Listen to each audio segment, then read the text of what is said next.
कहानी की शुरुआत में हमें कुछ टीनेजर्स एक जगह गेमिंग टूर्नामेंट में पार्टिसिपेट करते हुए दिखाए जाते हैं, जहां जीतने वाले को 10 ग्रैंड्स मिलने वाले थे। उस गेम में सिर्फ दूसरे खिलाड़ियों को मारना और ज्यादा से ज्यादा पॉइंट्स इकट्ठा करना था। गेम शुरू होते ही दो प्लेयर्स दूसरे सभी प्लेयर्स को धड़ाधड़ मारना शुरू कर देते हैं और इस तरह वो ढेर सारे पॉइंट्स जमा कर लेते हैं। उनमें से एक नई प्लेयर थी और दूसरा एक मजा हुआ प्लेयर था जिसने गेमिंग की दुनिया में बहुत सारे इनाम जीते थे। भीड़ उन्हें जोश दिलाने के लिए चिल्लाती है और पुराना प्लेयर अपने एक्सपीरियंस के बल पर लीड करने लगता है, जबकि नई लड़की को आगे बढ़ने के लिए बहुत मेहनत करनी पड़ती है। इसलिए वो इम्पल्स 9 नाम के एक एनर्जी ड्रिंक की बोतल को एक ही घूंट में पी जाती है, जिससे कि न सिर्फ उसे एनर्जी मिलती है बल्कि टाइम भी 100 गुना स्लो हो जाता है। उस पावर की हेल्प से वो उस एक्सपर्ट प्लेयर समेत सारे प्लेयर्स को आसानी से मार देती है। इस तरह वो टूर्नामेंट जीत जाती है और अपने बॉयफ्रेंड के साथ इस खुशी को सेलिब्रेट करने लगती है, पर उसे पता नहीं था कि बहुत जल्द उसकी जिंदगी दुखों में बदलने वाली थी।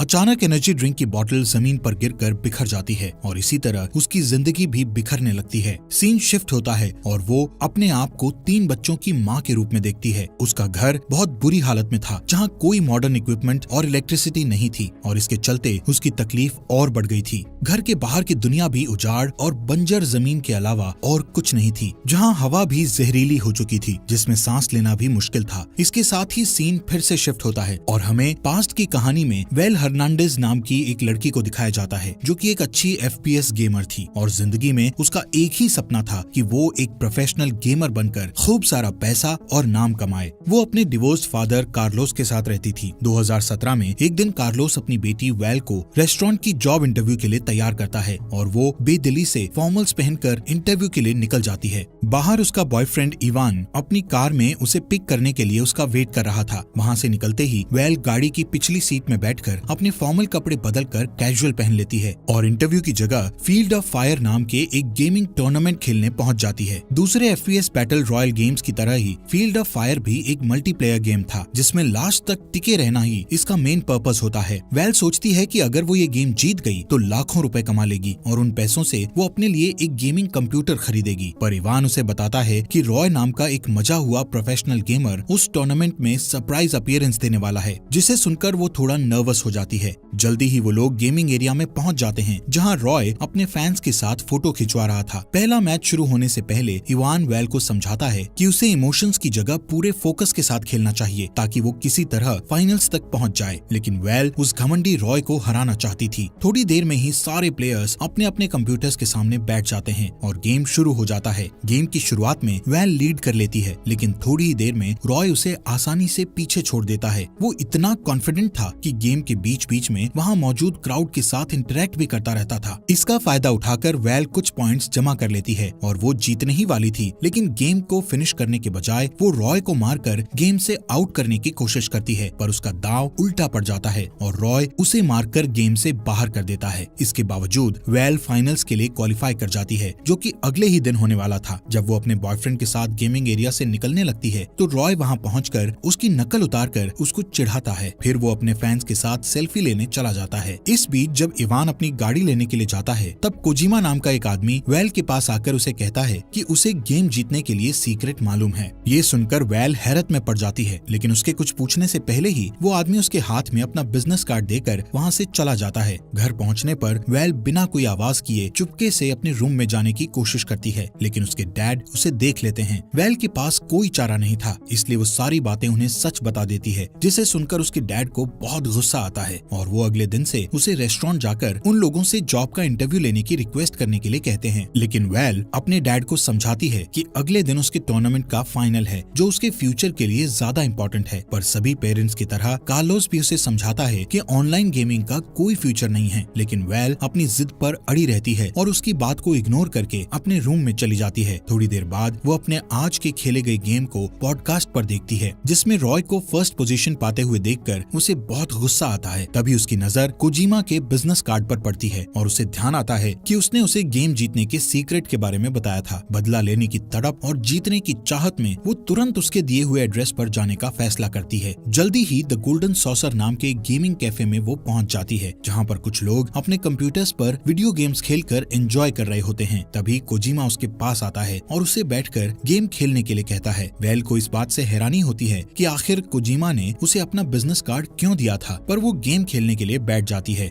वो उस गेम में हाईएस्ट लेवल चूज करती है, जिसे कंप्लीट करना उसके लिए बहुत मुश्किल था। ये देखकर कोजिमा उसे इम्पल्स 9 नाम का एक एनर्जी ड्रिंक देते हुए कहता है कि ये कोई मामूली एनर्जी ड्रिंक नहीं है और वो चाहे तो उसे ट्राई करके देख सकती है। ये सुनकर वैल उस ड्रिंक का एक घूंट पी लेती है और अचानक उसके आसपास की सारी चीजें उसे स्लो मोशन में चलती हुई दिखने लगती है, जिसकी वजह से उसके लिए वो इम्पॉसिबल लगने वाला गेम बहुत ही आसान हो जाता है। फिर पलक झपकते ही वो रियलिटी में खुद को टेबल के दूसरी तरफ बैठे कोजिमा के सामने पाती है। जब वो उससे पूछती है कि उसे क्या हुआ था, तो वो उसे बताता है कि जो भी इम्पल्स 9 पीता है, समय उसके लिए स्लो हो जाता है और उसे ये एनर्जी ड्रिंक पीते हुए 1 घंटा बीत चुका था। वो उसे ये भी बताता है कि आप जितनी मात्रा में इस एनर्जी ड्रिंक को पिएंगे, टाइम भी उसी रेशो के हिसाब से स्लो होता जाएगा। ये कहकर कोजिमा उससे एक बॉटल ड्रिंक के बदले $500 की डिमांड करता है, जिसे सुनकर वेल शॉक्ड हो जाती है। उसे लगता है कि टूर्नामेंट जीतने के लिए एनर्जी ड्रिंक का इस्तेमाल करना चीटिंग है, पर तभी कोजिमा के फोन पर रॉय की कॉल आती है, जिससे उसे ये पता चल जाता है कि रॉय भी गेम्स जीतने के लिए उस एनर्जी ड्रिंक का इस्तेमाल करता था। इसी वजह से वो दूसरे गेमर्स के मुकाबले अनबीटेबल बना हुआ था। ये सब जानने के बाद वेल इम्पल्स 9 की बोतल खरीदने के लिए तैयार हो जाती है। अगले दिन गेम शुरू होने से पहले वेल इम्पल्स 9 की बोतल को अपने कीबोर्ड के पास रख देती है। गेम शुरू होने से पहले वो उस एनर्जी ड्रिंक का एक छोटा सा घूंट लेती है। फिर अल्ट्रा स्लो मोशंस की बदौलत वो गेम में लीड करने लगती है। ये देखकर रॉय भी इम्पल्स 9 का कुछ घूंट लेता है और तेजी से रैंक्स पार करते हुए टॉप पर पहुंच जाता है। इससे डेस्परेट होकर बिना कुछ सोचे समझे वेल ड्रिंक की पूरी बोतल पी जाती है, जिसके नतीजे में वो एकदम स्लो पेस में पहुंच जाती है और उसका पूरा फायदा उठाते हुए वो रॉय के अवतार को मारकर पूरा टूर्नामेंट जीत जाती है। उसका बॉयफ्रेंड इवान और सारा क्राउड उसके लिए चीयर्स करने लगता है। वो दोनों एक दूसरे को किस करने लगते हैं कि तभी एनर्जी ड्रिंक की बोतल जमीन पर गिरकर टूट जाती है। यहाँ से सीन शिफ्ट होकर वापस उस जगह पहुंच जाता है जहां हम वेल को एक बेकार से घर में चेयर पर एक बच्चे को गोद में लिए बैठा हुआ देखते हैं। थोड़ी ही देर में मैले कुचैले कपड़े पहने इवान वहां आता है और बच्चे को सुलाने के बाद उसे तैयार होने को कहता है। वेल बहुत कंफ्यूज थी और अपनी पूरी एडल्ट बॉडी और अपनी उंगली में वेडिंग रिंग को देखकर हैरानी से हांफने लगती है। वो थोड़ी राहत पाने का सोचकर नीचे जाती है, पर वहाँ और भी 2 बच्चे उसे मम्मी कहकर बुलाते हैं, जिसे सुनकर वो डर जाती है और घबराकर घर के बाहर निकल जाती है। वहाँ वो लोगों को टेंट में रहते और खुले में बने पब्लिक बाथरूम का इस्तेमाल करते हुए देखती है। आखिरकार उसे पता चलता है कि वो पलक झपकते ही लगभग 12 साल स्किप करके सीधे 2029 में पहुंच गई थी और वो लोग जिस जगह रह रहे थे वो पूरा इलाका चारों तरफ ऊंची दीवारों से घिरा हुआ था, जो कि वेस्टलैंड से इस एरिया को अलग करता था। वेस्टलैंड में डेथ लिजार्ड जैसे खतरनाक जानवर रहते थे जो इंसानों पर हमला करने के लिए बदनाम थे। इस वजह से वहाँ रहने वाले लोग अलग अलग शिफ्ट्स में गेट पर पहरा देते थे। इसके अलावा उसे ये भी मालूम चलता है कि जिन लोगों ने पास्ट में बहुत ज्यादा इम्पल्स 9 पिया था वो लोग रियल टाइम में